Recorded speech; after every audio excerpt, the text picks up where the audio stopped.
আমার প্রিয় দুষ্টু মিষ্টি বন্ধুরা, তোমাদের জন্য দেখো আমি কি দেখাতে নিয়ে এসেছি। আমার হাতে দেখো কি রয়েছে, এটা দেখতে পেয়েছো? তোমরা নিশ্চয়ই অনেকে চিনতে পেরেছো, আর যারা চিনতে পারোনি তাদের জন্য আমি বলছি, এটার নাম হচ্ছে মাশরুম। দেখো কত! আচ্ছা বন্ধুরা, তোমরা বলতে পারবে এর ওজন কত হবে? কালকে রাতে এই যে লাল শাক আর এই যে মাশরুম আমি সুন্দরভাবে সাজিয়েছি। তো এই যে মাশরুম কিন্তু আমার বাড়িতেই চাষ হতো এক সময়।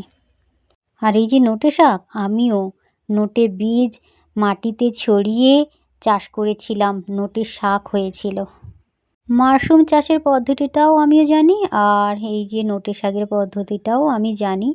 তো আমার বরমশাই তো জানিয়ে দিয়েছে মাশরুম ভাজা আর শাক ভাজা, আলু মাখা, যেটাকে আমরা বলে থাকি আলু ভর্তা, আর টমেটো ভর্তা, আর মাখো মাখো ডাল।